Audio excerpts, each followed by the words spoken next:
Without the two pumps out front, it would have been hard to tell the structure was a gas station at all.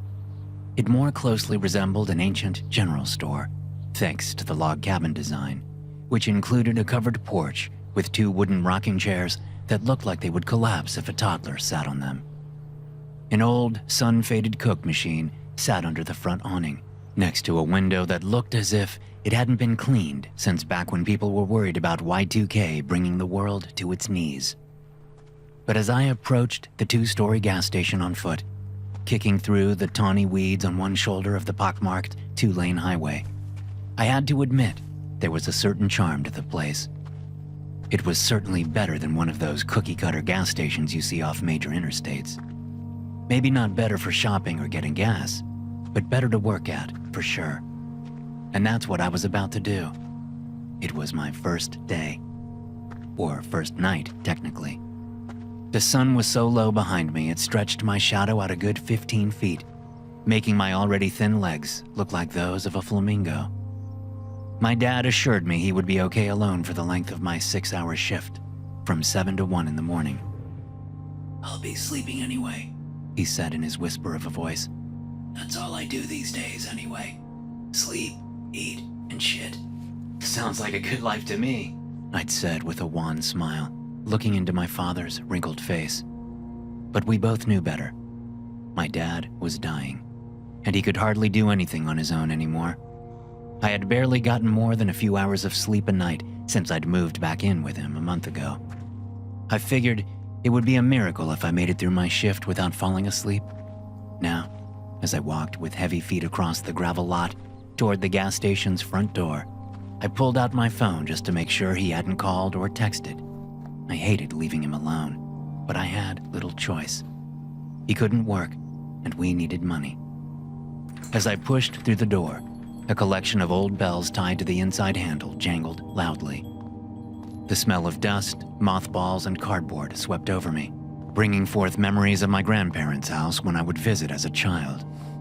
Aisles full of near-expired wares crammed the inside of the small station. A line of ancient drink coolers buzzed like a nest of insects against the wall off to my right. Straight ahead, over the tops of the shelves, I saw the silhouettes of two people deep in the unlit hallway that led to the bathrooms, the back office, and the stairs to the second floor. The people, a man and a woman, stood there in the dark. Although it was hard to tell, I was certain they were looking at me. I thought maybe it was the two owners of the gas station, Joe and his wife Jenny. I raised my hand in greeting. "Hello." "Hey, Kurt." The voice came from my left. I whipped my head that way and saw Joe Fenner sitting on his stool behind the counter, half hidden by a display of mix-and-match beef jerky. When I looked back down the dark hallway, the figures were still there, but now their eyes flared yellow-red. They seemed to move into each other, morphing together to make one growing and distorted figure that expanded, stretching toward the ceiling and taking on a monstrous, many-jointed shape. I took a step back and bumped into the door, rattling the bells mutedly. With the sound, the ghastly figure disappeared, snapping out of existence. "What's wrong?" Joe asked, standing from his stool and hurrying around the counter. He followed my gaze, looking down the hall he hadn't been able to see down earlier. Seeing nothing, he looked at me again as he approached. "You okay?" I nodded, straightening up. "Yeah. I just thought I saw a couple of people down the hall. Is there anyone else here with you? Jenny, maybe?" Joe scoffed. "Jenny never steps foot in this place. Just the lack of sleep, probably. Mind playing tricks on me. Wait, you guys don't live upstairs?" I asked, gladly jumping on the change of subject. "Hell no. Jenny would..." Joe stopped himself. "I mean, it's too small for us. Too old. We have a nice house on a few acres off 214. Are you sure you're okay?" "Yeah," I said, glancing at the hallway once more before moving deeper into the store. "All good. Just..." I shook my head and then smiled. "So give me the rundown." I had known Joe since we were teenagers, but not well. We'd never been very close, but in a town as small as this one, there was no way not to know everyone.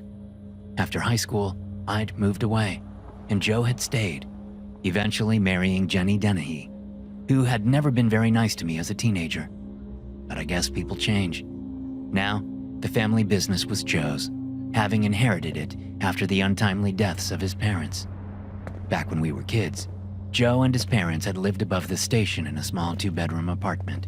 Now, as he gave me the tour, we stopped at the door up to the apartment, which was located at the end of the dark hallway, right across from the office door. Do me a favor and don't go up there, Joe said. Nothing there but a bunch of my parents' old stuff. Besides, it's locked. I raised my hands. I'm not gonna go snooping. You don't have to worry about that. Joe smiled. We haven't seen each other in a long time. We might as well be strangers.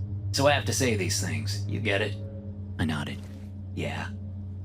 Joe had been an average enough kid, and now he was an average enough middle-aged man. His brown hair was thinning, his gut was growing, and his skin had lost its youthful luster. I thought of my dad, who was on the cusp of death, and wondered if he was doing okay.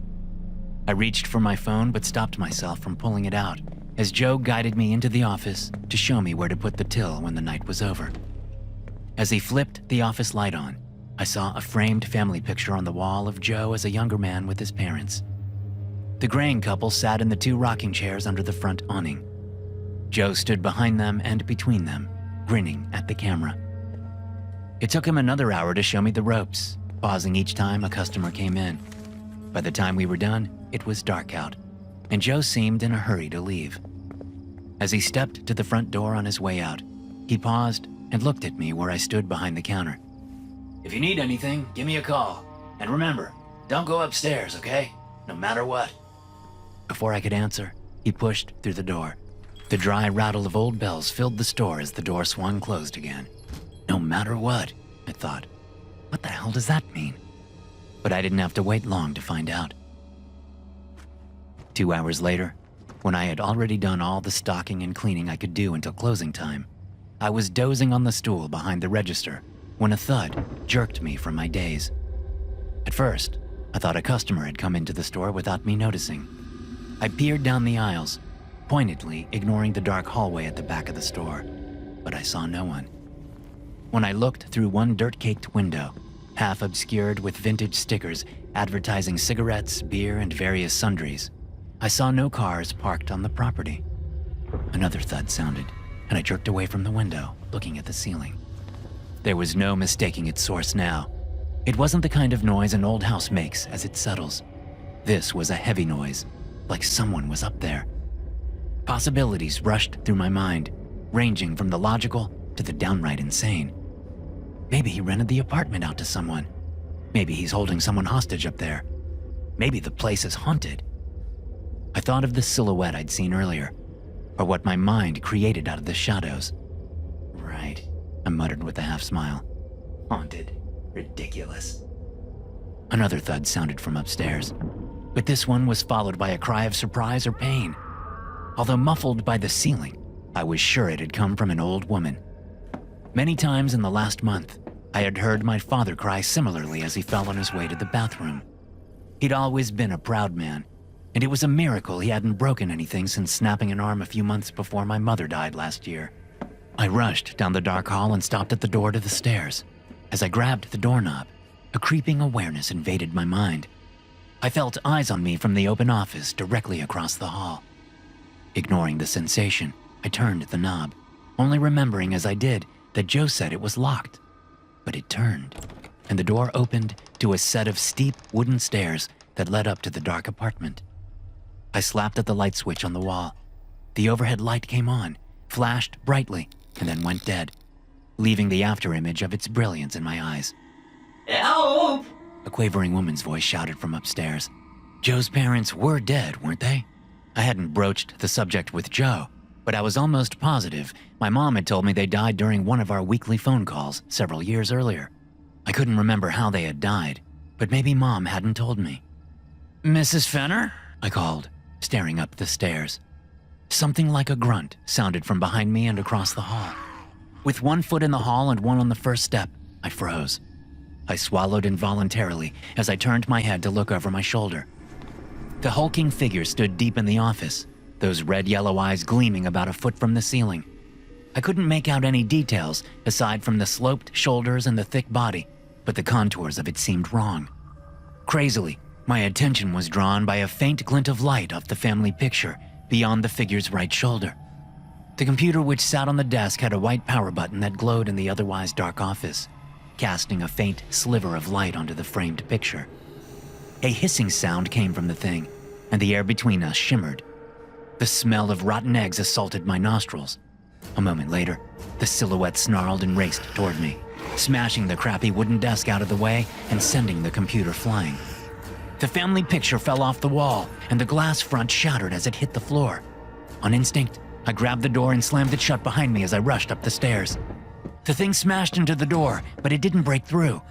When I reached the top of the stairs, I spun back around and watched, throat closed to a pinprick and heart pistoning in my chest. The hiss still sounded from behind the door, but there were no more sounds of violence and no more snarling noises. Still staring at the door, I reached into my pocket and pulled my phone out. I'm calling the police. Whoever's down there, this isn't funny. That rotten egg smell seemed to follow me up the stairs, growing stronger. Something about that and the hissing noise bothered me. I dialed 911 and put the phone to my ear while looking around for light switches, keeping one eye on the door at the foot of the stairs. I found the switches, but of course they didn't work. When the operator answered, I told him where I was. Although I didn't have the number, I knew the area well enough to explain it to him. There's an intruder here. I'm not sure if they're trying to rob me or what, but I'm trapped in the apartment upstairs, and I think there's a woman who's hurt up here. I'm sending police and an ambulance. I need you to stay on the line. Are you hurt? No, but like I said, there was a woman calling for help. Can you locate her safely? I looked at the door and then said, Hold on. To my right, from the light filtering through one filthy window, I could see a small living room. The kitchen was at my back. To my left, a bathroom. Dust-covered furniture hunkered in the living room. In the kitchen, a fridge, a gas range, and a coffee maker. But all the rooms were unoccupied. I stepped away from the stairwell and found the hallway to the bedrooms on the other side of the living room. The first door was open on a bedroom empty, except for a stripped twin bed and a few boxes marked Joe's stuff. The other door was closed. I knocked. There was no answer. Sir, are you still there? The operator asked. Yeah, hold on. I'm looking for her. As I gripped the doorknob, that rotten egg smell came rushing back. The hissing intensified in my ears. I knew with a certainty that I didn't want to see what was on the other side of the door. I took my hand away from the knob and turned back, feeling lightheaded. Help! I turned back at the sound of the woman's voice coming from inside the room. Jesus! Flexing my jaw, I rushed into the room. An elderly couple lay in the bed in their nightclothes, their eyes shut, but they weren't sleeping peacefully. Their bloated and discolored flesh made that clear enough. An insect crawled out of the woman's left nostril and scurried across her lips and down her chin. Suddenly it came to me. The smell of rotten eggs, the hissing sound, gas. Panic struck, staggering me. There was a natural gas leak. It was causing me to hallucinate the thing downstairs. I was going to die if I didn't get out of here. As I took a step back, both corpses opened their eyes and shot up to a sitting position in the bed. I screamed. Stumbling back, I turned to run and came face to face with the old couple. Their cold, bloated hands snapped up and gripped me by the shirt, the neck, the arms. They leaned toward me, bulging eyeballs staring blankly, discolored lips parting. I screamed again as they whispered into my ears. Let's talk inside, I said to Joe and Jenny as the first responders slowly loaded up their stuff or stood around chatting and casting occasional slit-eyed glances in my direction. The three of us stood next to the gas pumps outside, but I had half turned and gestured toward the door. Joe and Jenny, both in their pajamas, hesitated. Joe looked at his wife, who wore silk pajamas and had clearly taken the time to apply makeup on the way over here. Her bottle blonde hair had been pulled into a fussy ponytail. Apparently, she hadn't changed much since high school. I'm not going in there, she said. You heard the fireman, I said. There's no gas leak. There never was. Jenny said nothing. Joe looked expectantly at her. I looked at them both before saying, I just figured you might want to see the damage. You might have to close the place for a few days, and the insurance company will want to know what the robber stole. That got Jenny's attention. They stole something? She snapped, drawing the attention of the nearby first responders. I shrugged. That's why I need you two to look. I have no idea what would be missing. It's my first shift after all. Jenny's lips pulled back from her teeth. Yeah, kind of a coincidence that this happens on your first shift, Kurt. Joe put his hand on her back. Please, Let's just go see what the damage is. She jerked away from him. Fine. Joe and I followed as Jenny stomped inside. The bells jangled. The store lights were on, except for those in the back hall, where my eyes went as soon as I stepped inside. 2 figures stood in the dark, red yellow eyes gleaming. Jenny hustled directly toward them. I expected her to scream at any moment, but she didn't. And as she closed on them, the 2 figures separated to let her pass. She paused for a moment outside the office door and looked around, then shook her head once and stepped into the wrecked office. Joe moved between the 2 figures, but he didn't stop. Soon, I lost him from view as he went into the office. I eased forward and saw the elderly couple, Joe's parents, look at me with those coal-like eyes and those horrifically bloated faces. They both nodded. As they moved to go into the office, they joined together, morphing into the giant, hulking thing I'd seen in the hallway once before.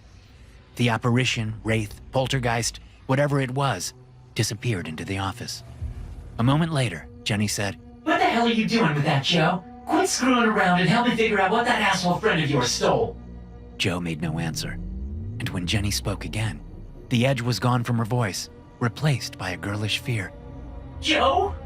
The next thing I heard was a loud, blood-curdling scream. I backed away from the hall. Sounds of a scuffle erupted from the office. The bells jangled behind me, and I saw 2 cops stepping through the door. Who's screaming? One of them asked. I pointed at the hallway. I think they're fighting. Jenny screamed again, the sound ragged and more desperate than the first. She stumbled out of the office, bloody gashes all over her face, neck, and hands. She tottered toward us. Help! The 2 police officers started forward, pulling their weapons.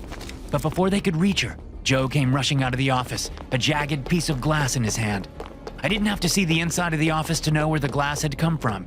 It had once belonged to the dusty family portrait of Joe and his parents. Both cops started shouting at Joe, but he ignored them, quickly catching up to his wife and grabbing her ponytail from behind with one hand. He yanked her head back and dragged the shard of glass across her neck. Blood spewed out. He shoved her to the floor and stood over her as she gurgled and writhed and tried to pull herself forward with what little strength she had left. The police kept yelling for Joe to put the weapon down. He didn't. Instead, he rushed at them. The tremendous bang of the gunshots made me wince.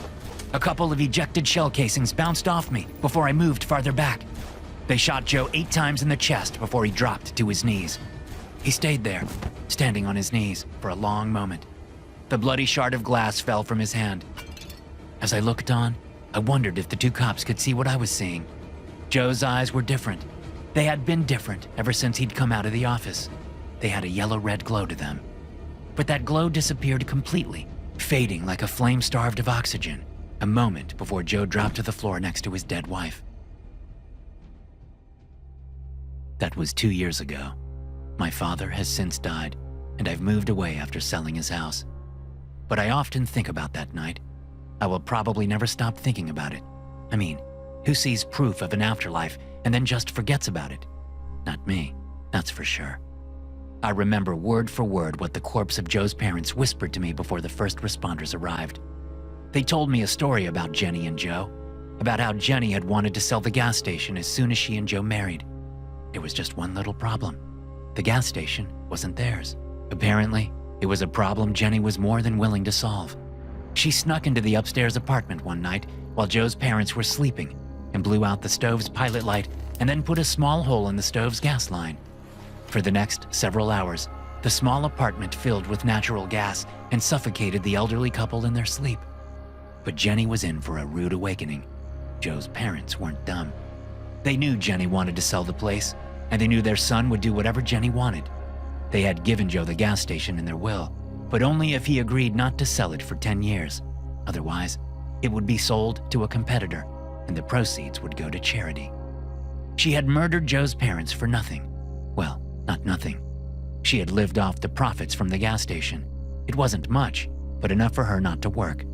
She did other things for money too, things that the wraiths only hinted at.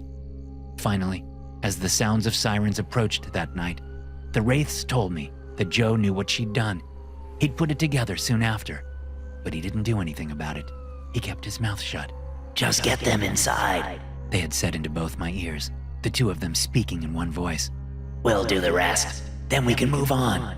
Think about your dad, Kurt. Wouldn't you want him to move on? Wouldn't you want justice if someone had murdered him? Honestly, it wasn't a hard sell. I just hope when my time comes, I don't have to hang around like they did. After what I've seen of this world, I'll happily move on to the next.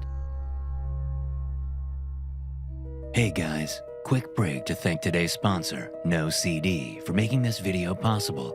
Sometimes the scariest stories aren't the ones you watch, they're the ones in your head. Ever get a thought like, what if I cheated and ruined everything? Or, what if I did something awful and don't remember? You know they're not real, but they won't stop coming. You try to push them away, avoid people you love, or replay memories for hours. But the harder you fight, the stronger they get. That's not just overthinking. That could be OCD. And OCD isn't about being neat. It's about intrusive thoughts that feel painfully real. The good news is it's highly treatable with a proven therapy called Exposure and Response Prevention, or ERP. That's where No CD comes in. They're the world's leading OCD treatment provider with licensed therapists who specialize in ERP, accept insurance for over 155 million Americans, and even offer support between sessions, so you're never facing OCD alone. If any of this feels familiar, go to nocd.com and book a free call to learn more about how they can help. That's nocd.com to learn more and get connected to someone who can help. Story 2. Give your life to Ducky's. Ducky's was more than a gas station. Sure, the cheap gas available at 24 pumps prompted plenty of people to stop, but the massive interior was filled with a mall's worth of goodies. From Ducky's brand candy, salsa, and barbecue sauce, to clothing items, candles, camping gear, and a little bit of everything else you would expect to find in your neighborhood box store. There were 1,000 reasons for travelers to stop at the place. Some people took pictures with the brass statue of Ducky, the duck mascot that adorned all the signs and billboards and merchandise. For many, it was a destination in itself. But such a massive operation had to have workers to make sure everything went smoothly. So when my grandfather started working there as a way to supplement his retirement income, I thought it was a good thing. The pay was decent, he said, and it would give him something to do all day, besides sit in his room down the hall from mine, watching TV and waiting to die, as he put it, always with a smile. My parents thought it was a good thing too. Before my grandfather started working there, I had only been inside the place once. Although I saw plenty of things I wanted but couldn't afford as a teenager still months away from high school graduation, I didn't like the place. Partly it was the crowds of people. The place was always packed. I didn't like being in big crowds, never had. But there was something else about Ducky's that I didn't like. Something I couldn't put my finger on. At least, not until Grandpa started working there. Of course, by then it was too late.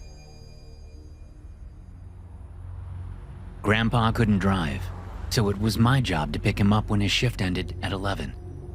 I waited in my car in the eerily quiet parking lot with the windows rolled down, the early autumn breeze carrying the promise of cooler weather.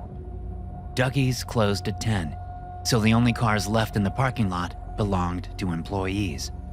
Several vehicles gassed up at the 24/7 pumps, their drivers paying with cards before getting back on the road. It was an entirely different feel from the chaotic maelstrom of normal business hours. Although I hadn't been inside the place more than once, I had driven by many times during the day, and it was always busy. At 11 on the dot, a small army of people in red shirts with yellow Ducky's logos filed out the door, Grandpa among them. They were all types of people, all ages and races. I even recognized a couple of classmates from school. None of the people talked, and they all moved in a foot-dragging, slump-shouldered shuffle. Mild alarm erupted in my mind as I watched Grandpa make his way toward me. He looked ready to collapse. As he got into the car, I expected a hello, but he said nothing. He just sat in the passenger seat, staring out the windshield. "How was your first shift?" Grandpa swiveled his head toward me. At first, his face was slack, like it had no muscles. Then he smiled, as if the corners of his lips were pulled by lines attached to fishhooks. The gesture didn't reach his eyes, not even close. "Great," he said. "It was great." The smile dropped from his face, which once again took on a saggy look. He resumed staring blankly out the windshield.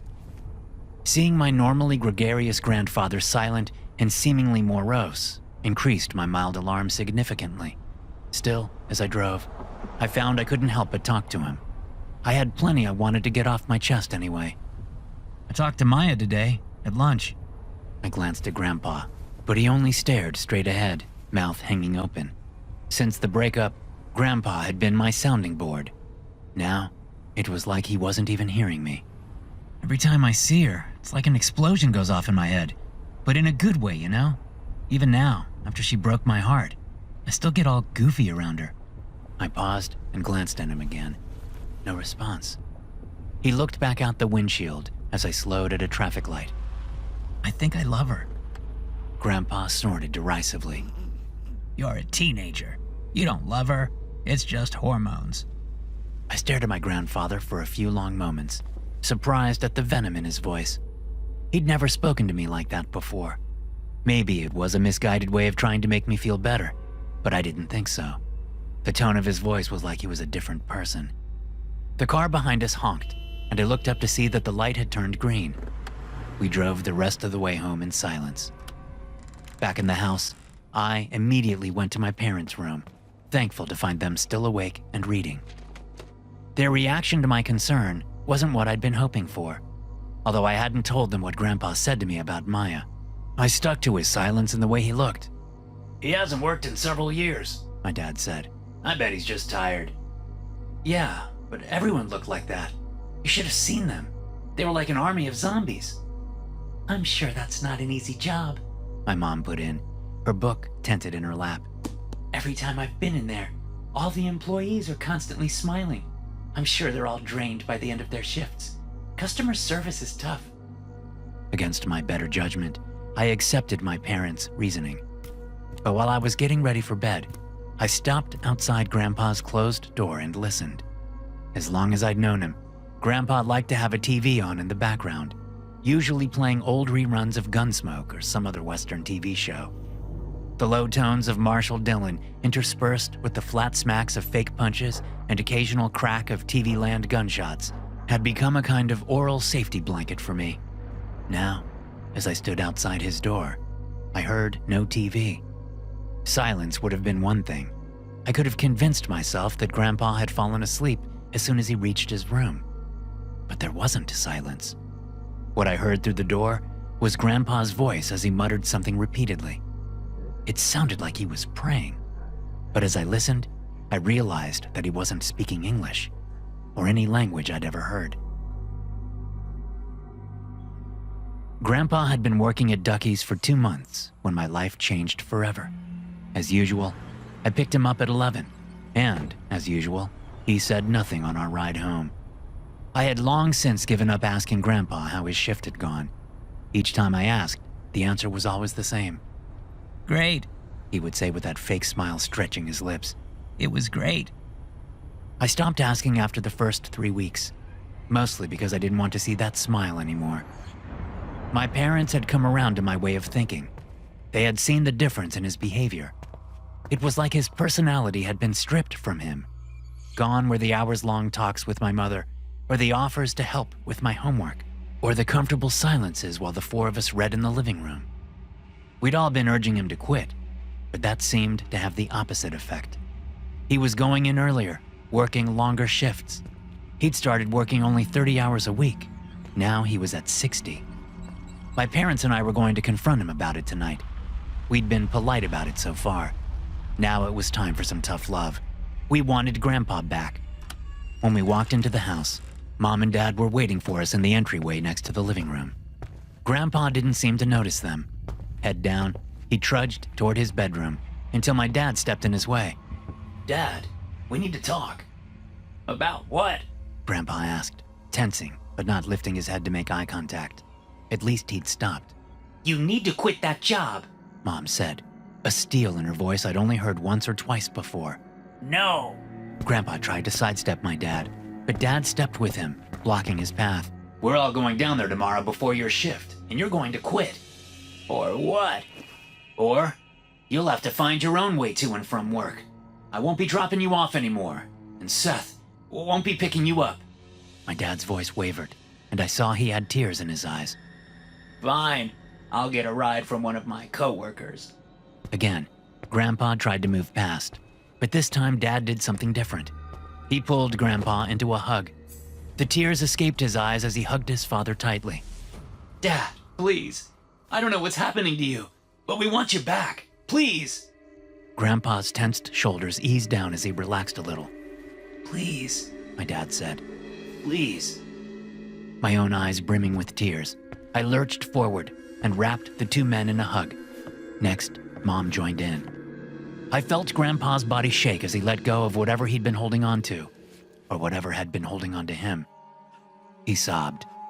Okay. I'll quit tomorrow. I'm sorry. Time has a way of doing funny things at impactful moments in your life. I don't know how long we stayed like that, in a blubbery group hug, but the number of minutes didn't really matter. It was what happened during that time that mattered. The love I felt for my parents and my grandpa was so pure and bright, it was impossible to look right at. I couldn't focus on it directly, so I didn't try. It was similar to what I felt for Maya, but also different. I felt as if I were on some kind of strange drug. I wanted to stay like that forever. When we finally separated, there wasn't a dry eye in the house. Awkwardly, we all said goodnight and went our separate ways to go to bed. I was sitting in my bed, stripped down to my boxers and scrolling on my phone, when I heard the commotion from down the hall.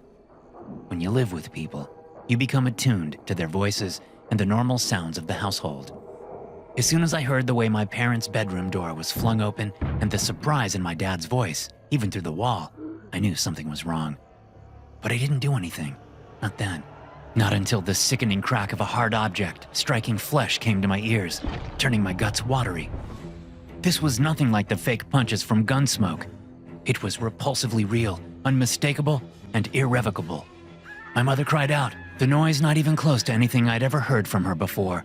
My father muttered something drunkenly. Of all the noises I'd heard until that point, this was the worst.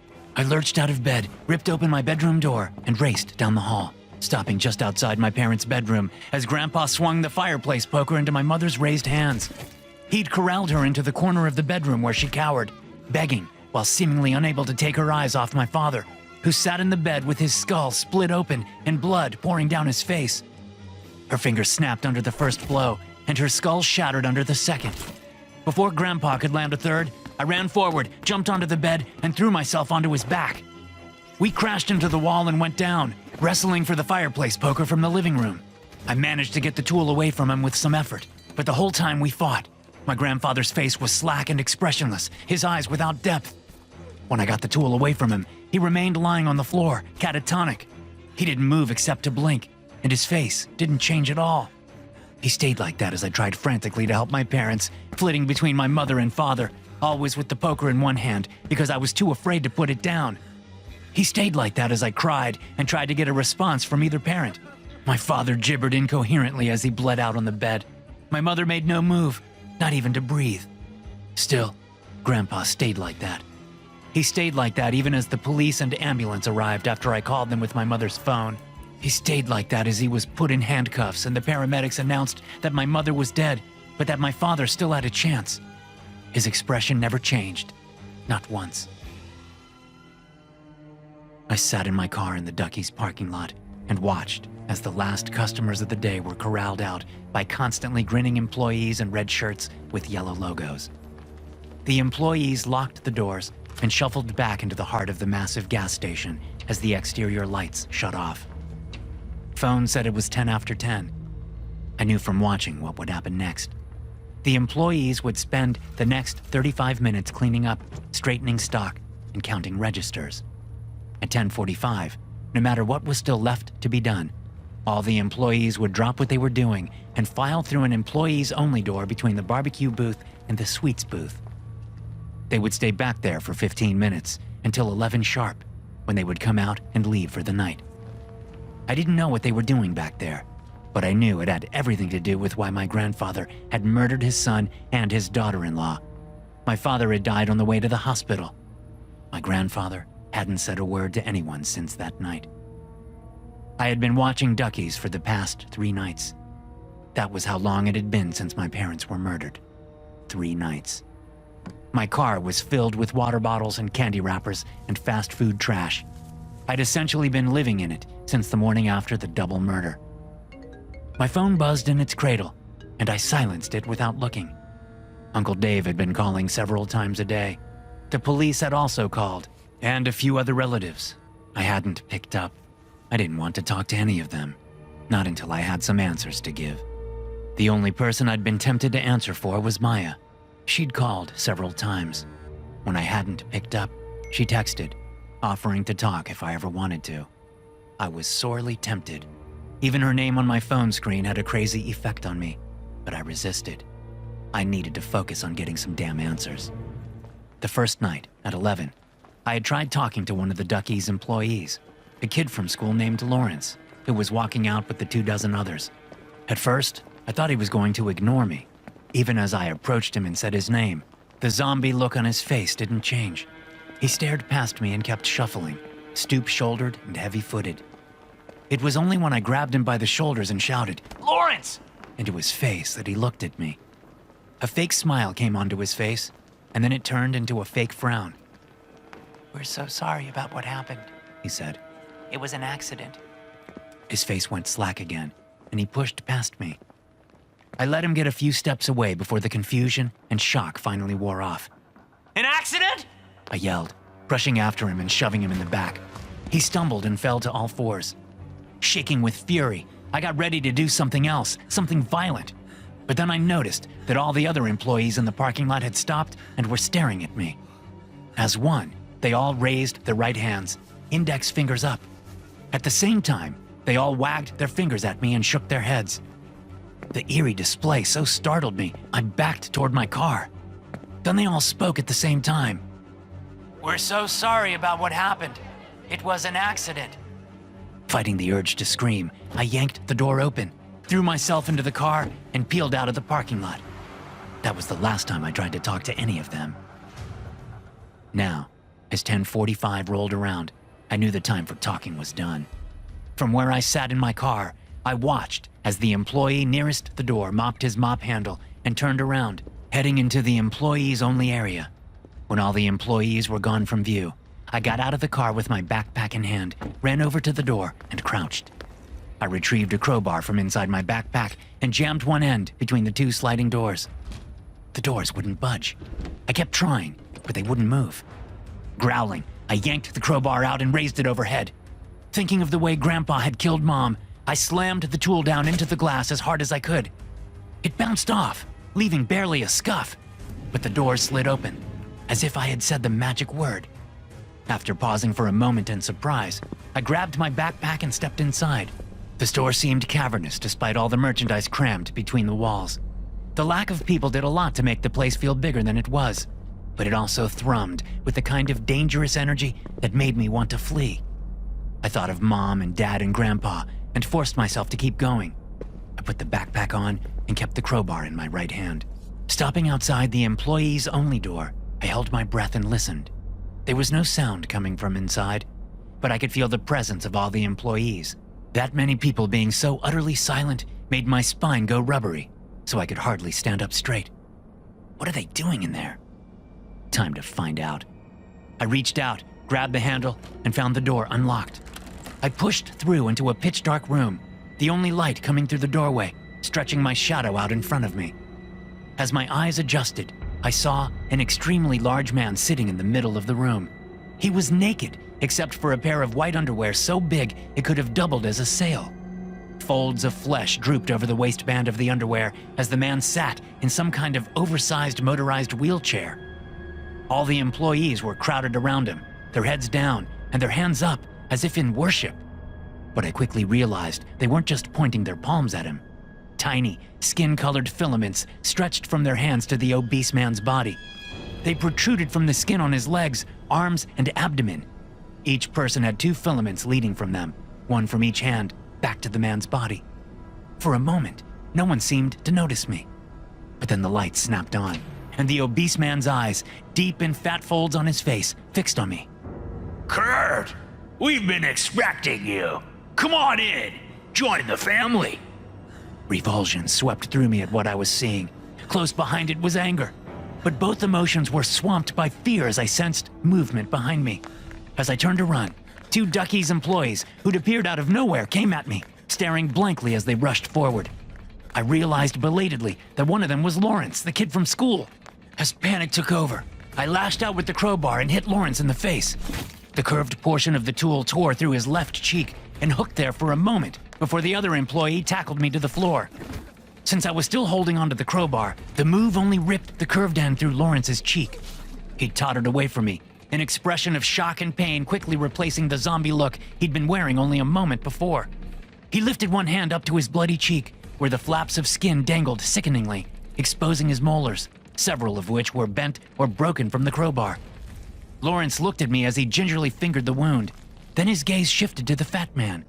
A screeching scream ripped from Lawrence's throat as he turned to run away, but several of the other employees had already disengaged from the fat man and eased between Lawrence and the door. These other employees quickly caught him and proceeded to drag him kicking and screeching toward the fat man. I watched all this from the floor, where the guy who had tackled me held me in a bear hug from behind, pinning my arms down with his arms and my legs with his legs. I didn't even put up a fight when a second employee came over and took the crowbar from my hand. Extreme emotions aren't good for business, the fat man said, as the others brought Lawrence nearer to him. It took me a moment to realize he was looking at me, talking to me. All the employees who weren't engaged in subduing me or hurting Lawrence were still attached to the fat man through those fleshy filaments. They seemed oblivious to the goings-on around them. Only then did I realize they were all muttering in the strange language I'd heard through my grandfather's door that first night. Pain, the fat man continued. Heartache, revulsion, bliss, love. That's the one that broke something in Grandpa's brain, isn't it? Love. As he spoke, those escorting Lawrence forced the kid down to the floor as a filament emerged from the flesh under the fat man's right arm and snaked out toward my classmate. But instead of attaching to his hands, this filament snapped onto his face near the gory wound. Kurt, I'm not just taking from these people. I know that's what you think. I know that's what it looks like. But I'm also giving to them. One tube fuels me, and one fuels them. They give me these extreme emotions, or rather, the possibility of them, and I give them purpose back. Isn't that a fair trade? I said nothing, thinking of the group hug in the foyer at our house. The emotions of it, the way I felt like I was on some kind of strange drug, the love I felt. Then, the next thing I knew, Grandpa was killing Mom and Dad.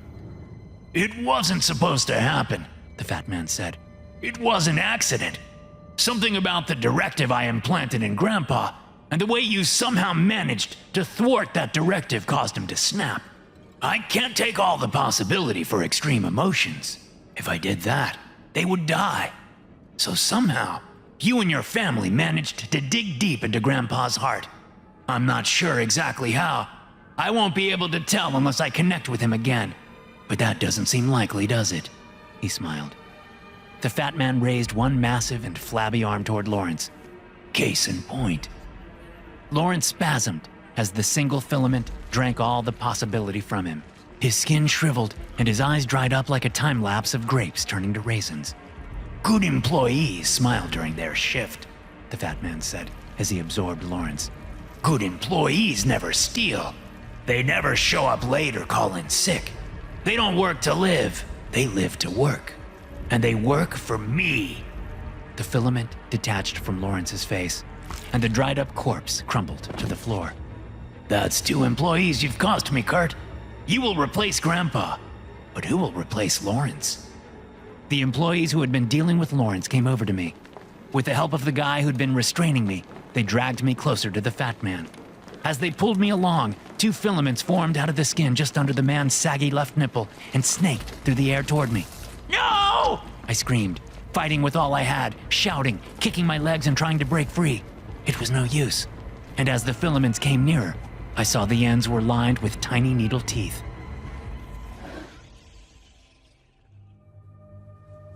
It's not so bad, being part of the Ducky's family. The fat man, who everyone just calls the CEO, was right. Having a purpose really changes things. Plus, it was inevitable, wasn't it? I would have had to get a job somewhere eventually. That's part of growing up. Might as well be someplace like Ducky's. where I'm part of a family. We're connected in more ways than one. I can sense the other members of the Duckies family. I can feel them, even when we aren't at work. I've only been here for 2 days, but I already look forward to our team meetings at night, where we connect with the CEO. I crave the release I get during our meetings. I crave the even keel I leave with. No more powerful emotions in either direction, good or bad. I can't believe I ever lived any other way.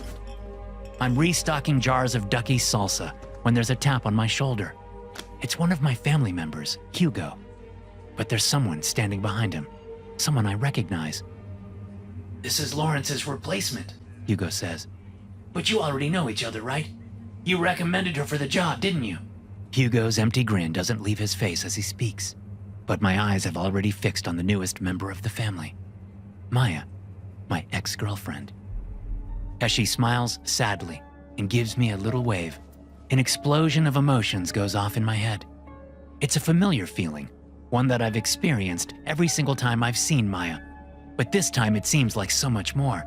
It breaks through the low-grade apathy I've been stuck in. A high-pitched buzz fills my head, causing me to drop the jar of salsa I've been holding. It shatters on the floor. Hugo grips his head as if he hears it too.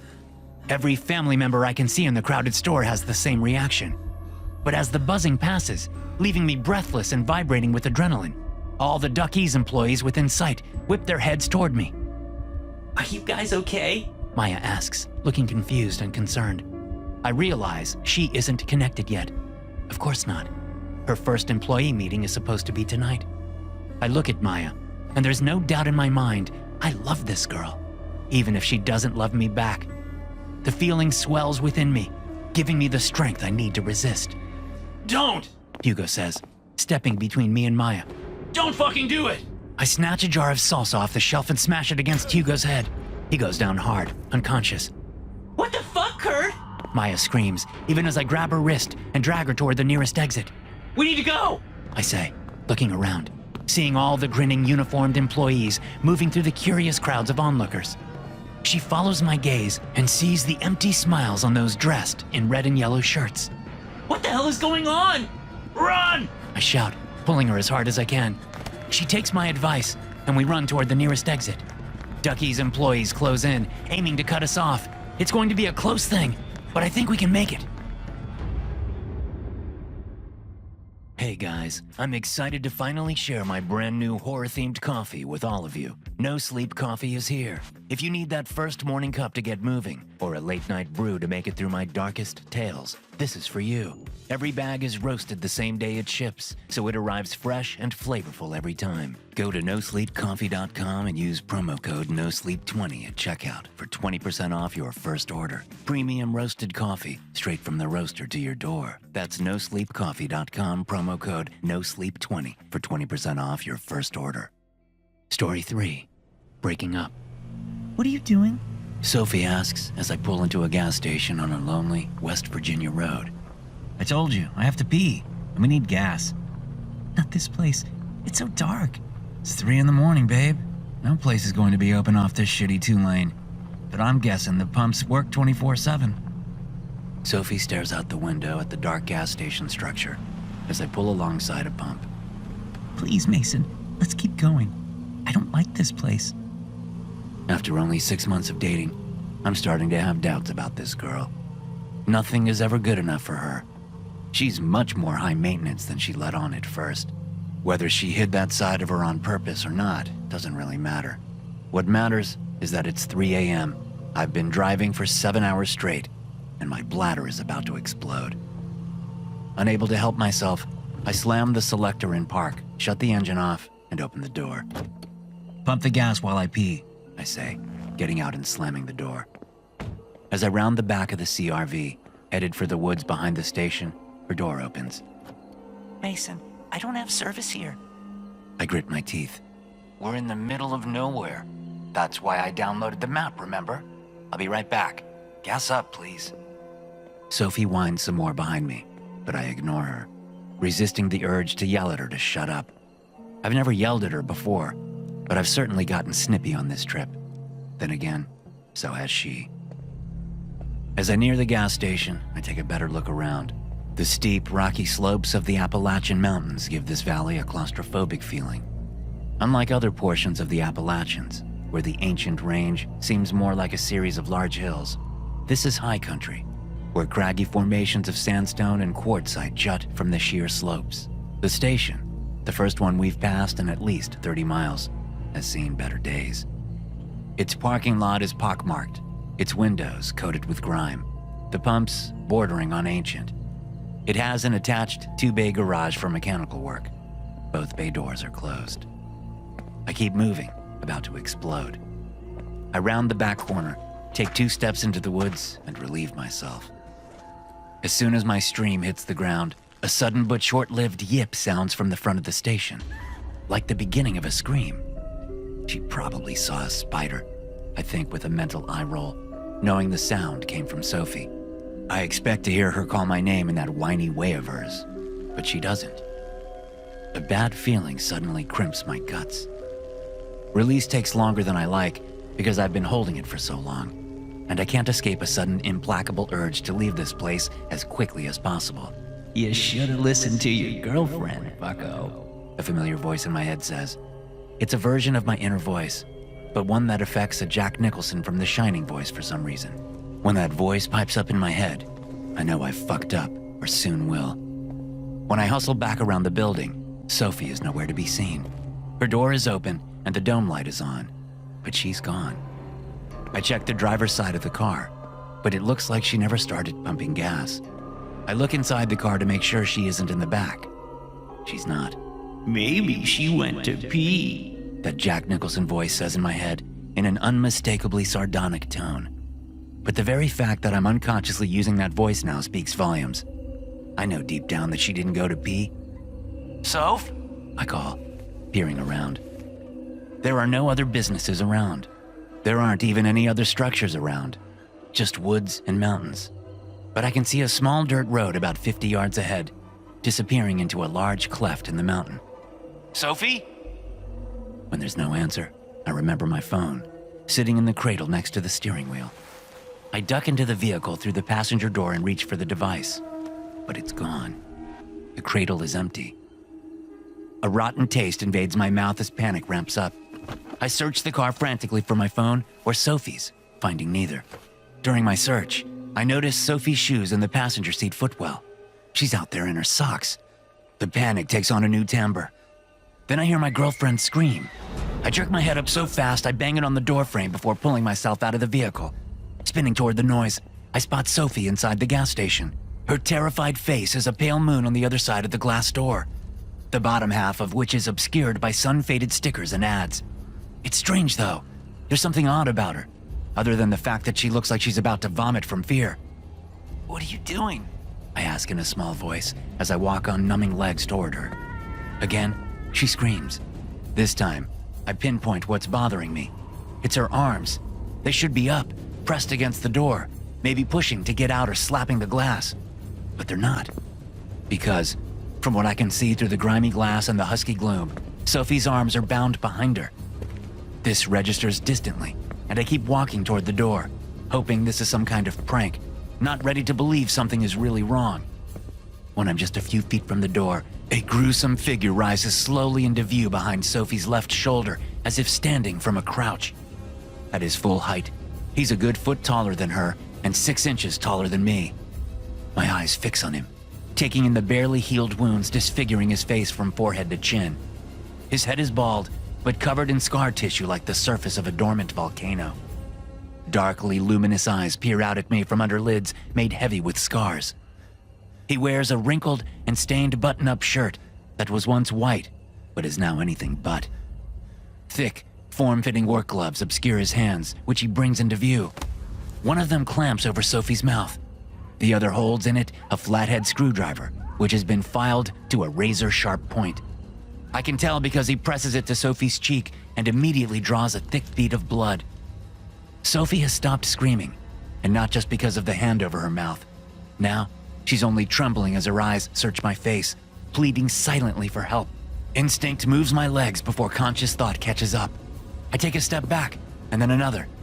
Now Sophie does scream against the hand. Her eyes go wider than I thought possible.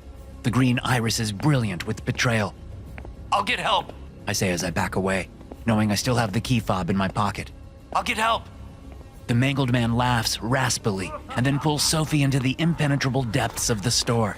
Throat buzzing painfully with stomach bile, I spin around and sprint to the Honda, jumping into my front seat. With a press of a foot on the brake and a finger on the ignition button, I start the engine. I'll get help. I say, nodding so hard my neck hurts. I'll get help. She'll be dead by then, bucko. You know it. I know it. That guy with the fucked up face knows it. That's why he laughed the way he did.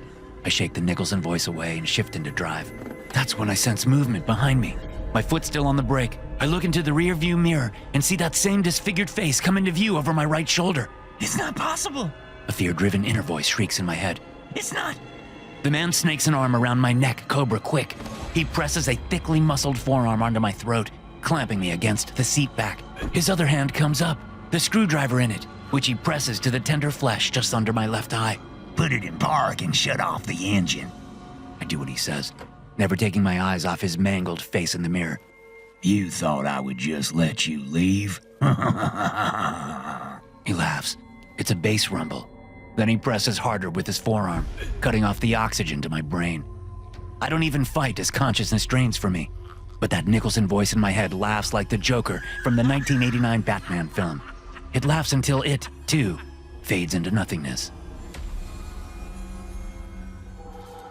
The smell of gasoline and the sounds of sobbing bring me back to reality. Even before I open my eyes, I know Sophie is the one sobbing. As I blink in the dim light, I can't tell if the headache pulsing behind my eyes is because of being knocked out the way I was, or if it's the gasoline fumes. I'm lying uncomfortably on my arms, which are bound together behind me with what feels like duct tape. My ankles are similarly bound. The floor is tilted, and it takes me a moment to realize why as I look around.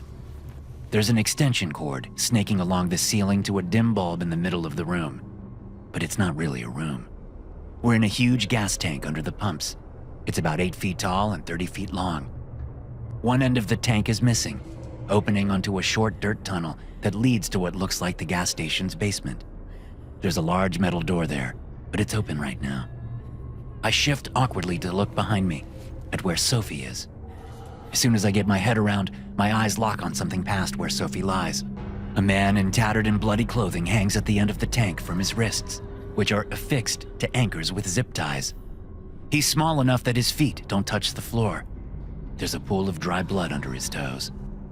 He looks to be in late middle age, but it's hard to tell because he's so badly disfigured with what appear to be animal scratches all down his body and his face.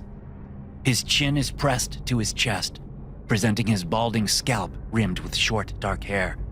I can't tell whether he's still alive or not. You tried to leave me, Sophie says. I can't believe you tried to leave me. A whirlwind of emotions whipsaws through me. I want to scream and cry and throw a toddler fit all at once, but I end up just puking the meager contents of my stomach onto the sloped floor next to me.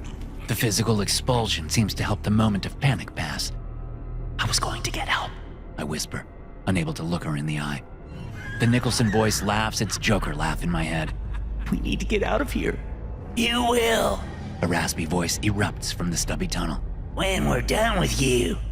I whip my head that way to see the mangled man striding into the tank.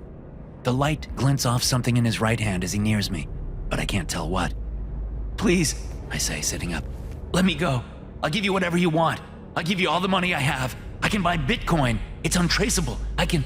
He whips his right hand at my face in an open palm slap, but the pain that erupts in my left cheek is not commensurate with the slap. It's a pain so deep and sickening that I lose myself in it for a long moment. When I look back, I'm gasping and dripping hot blood onto the tank's floor. Although I don't recall doing it, I'm now lying on my stomach. I meet Sophie's gaze. She's crying now as she looks at me, but she shifts her attention to the mangled man, who has his back to us while he addresses the man hanging at the end of the tank. As he raises his right hand, I see why the slap hurt so bad. The glove he wears isn't a normal glove. The palm and insides of the fingers are lined with metal spikes about half an inch long. I continue dripping blood from my ruined cheek, but I keep my gaze fixed on the two men at the end of the tank. Wakey, wakey. The mangled man says, gently slapping the hanging man's already disfigured face with the spiked glove. What are you doing, Lars? A bass-heavy voice says from behind me. I turn that way to see the mangled man's double standing at the other end of the tank. 2 of them? I think. 2 men with the same exact disfigurements? Then it hits me. They're wearing masks. Extremely realistic masks, like those used in movies. It's the only thing that makes sense. Lars ignores the newcomer and keeps trying to wake the hanging man up. I need your help with the CRV. We need to part it out by morning. I'll help you when I'm done. And please stop saying my name, Troy, Lars says. Then, shifting gears with whiplash speed, he yells, Wake up! He smacks the spiked glove into the hanging man's forehead and drags it down, ripping gouges in the man's face. The man finally wakes up, screaming in pain. Jesus Christ, Troy says in disgust during a lull in the screaming. He turns around and walks out. Sophie is crying violently now, eyes wrenched shut. The sound of tearing flesh makes me want to bash my head into the tank until I lose consciousness. Instead, once again driven by survival instinct, I turn and start worming my way toward the exit, praying I can get out before Lars notices. I barely make it 6 feet before I hear, bitch boy. You're staying here. I flip onto my back to watch Lars come, the Nicholson voice saying, He's going to drag that goddamn glove all over Sophie's body. But you don't care about that, do you, huh, bucko? Well, how about this? He's going to rip your face off with that thing. Just look at that poor sap over there. That's going to be you soon, bitch boy.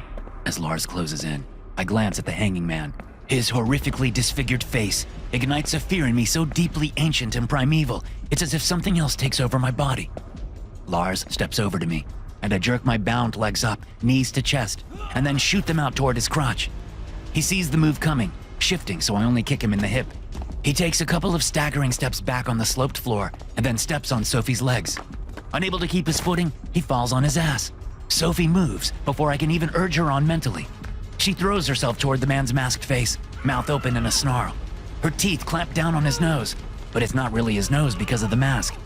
Whether she knows that or not, whether she is there enough to put it together doesn't matter, because what happens is maybe better than if she clamped down on his actual nose.